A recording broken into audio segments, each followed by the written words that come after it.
Andrea, suffice it to say, it is windy out here. Watch this. I am leaning back and this wind is catching me. As well as Grand Forks Sheriff, who is passing me right now, and Grand Forks Fire Department, all were on scene here. I'm just gonna get behind the camera super quickly to show you guys here what we see up ahead of us. There's a grain bin here.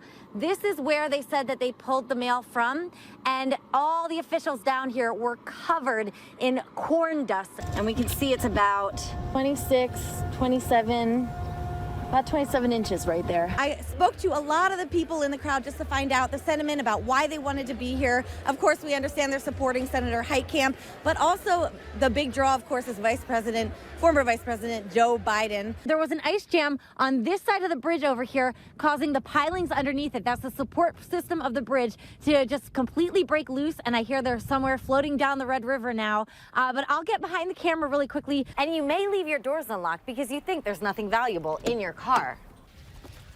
But many of us forget we have a garage door opener that can lead into our garage.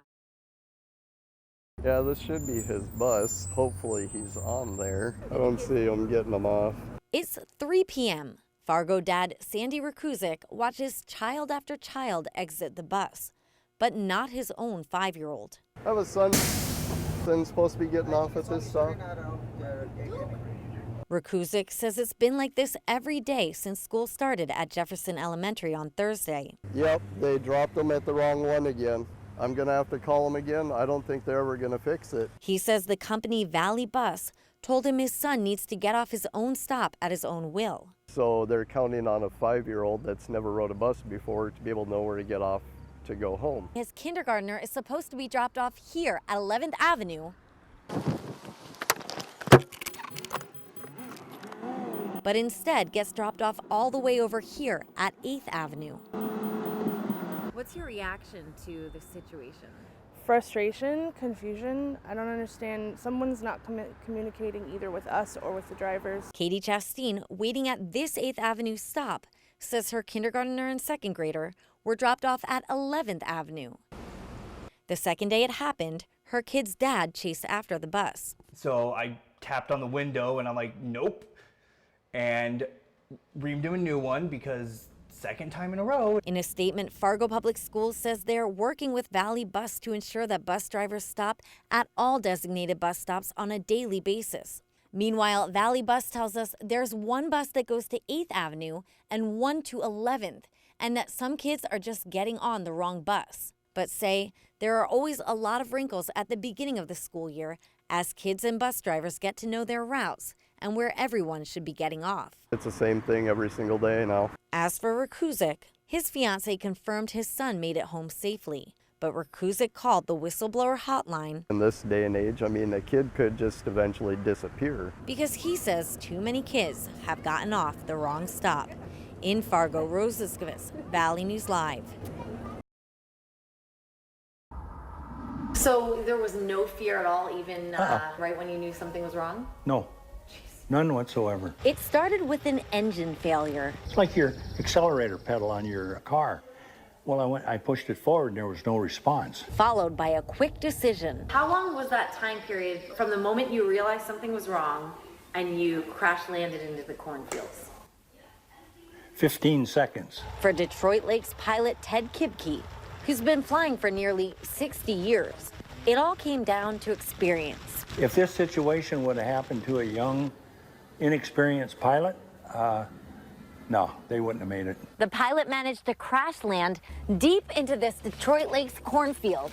Once the propeller hit the corn stalks, it caused the plane to flip over. As the airplane was actually going over, I had unstrapped my lap belt and just kind of fell out of the airplane after that. When the aircraft came to a stop, pilots want to get away from that aircraft because the thing that we fear the most is the fire. And the first thing I did was cut my knee on my seat cushion. Then bumping his head on a stabilizer. I think it's rather appealing.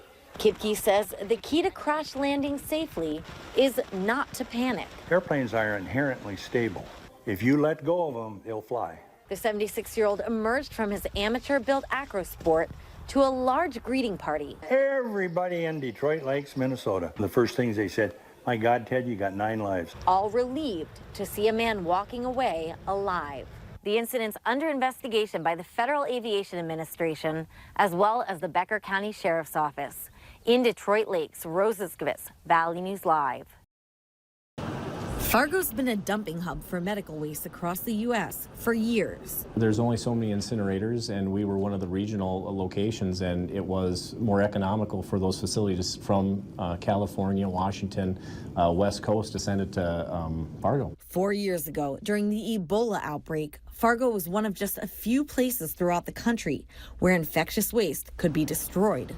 Fargo's Healthcare Environmental Services Incorporated, known as HESI, had an incinerator that could do the job. Now, after failing an emissions test last March, HESI says it shut down its incinerator for good, as it would take up to $1 million to upgrade it. It really was a business decision. The incinerator is old technology, it's an old piece of equipment. But a neighboring building manager says the shutdown was long overdue. Lonnie Larson first became a neighbor to the building in 2011. I was walking the perimeter and noticed a bunch of broken vials full of blood and different medical waste that was in a snowbank that they had pushed off their parking lot onto our property. When he brought it to Fargo's hazmat facility, Was kindly said to bring it back and be neighborly about it. the health department said it would monitor the situation.